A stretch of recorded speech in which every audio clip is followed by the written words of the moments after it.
दोस्त थे, यात्रा पे गए। एक दोस्त ने दूसरे दोस्त के थप्पड़ मारी, जिसने थप्पड़ खाई उसने मिट्टी पे लिख दिया मेरे दोस्त ने मेरे थप्पड़ मारी।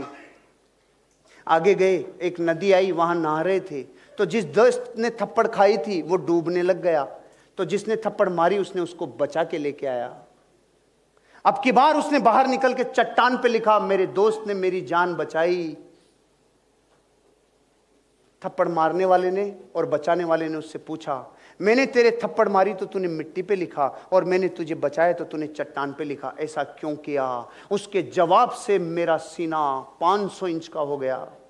उसने बोला, जब भी दुनिया में कोई इंसान, कोई घटना आपको तकलीफ देवे, आपको नुकसान पहुंचाए, तो मिट्टी पे लिखना ताकि मिट जाए, और जब कोई इंसान आपकी जिंदगी में इतना सा भी आपके लिए अच्छा कर देवे तो उसका जिंदगी भर एहसान नहीं मिटे, इसके लिए चट्टान पे लिख देना। कृतज्ञता, कृतज्ञ रहना, आभारी रहना, इस प्रकृति के अणु अणु का आभारी रहना कि आपको एक अच्छे माँ बाप मिले, अणु अणु का आभारी रहना कि आपको एक अच्छा प्रोफेशन मिला, अणु अणु का आभारी रहना कि आपको सही संगत मिली, अणु अणु का आभारी रहना कि ये कानों में वो वाणी पड़ रही है, इन कानों में वो चीजें पड़ रही है जो हजारों वर्षों से दुनिया के सारे सफल लोगों ने अपनी जिंदगी पे इंप्लीमेंट किया है। ये सब हमारा सबका कॉमन भाग्य है कि ऐसी चीजें हमें पढ़ने को, सुनने को और गुणने को मिल रही है, क्योंकि एक कृतज्ञता 36 करोड़ व्रत और उपवासों जितना फलित होती है। एक कृतज्ञता, एक एहसान, एक एहसानमंदता, एक आभार 36 करोड़ व्रत और उपवास से भी ज्यादा फल देता है।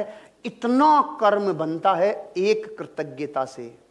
जब आप एक बार किसी के लिए एहसानमंद रहते हैं, जब आप एक बार किसी के लिए आभारी रहते हैं, तो 36 करोड़ व्रत और उपवास इस जन्म में पॉसिबल है।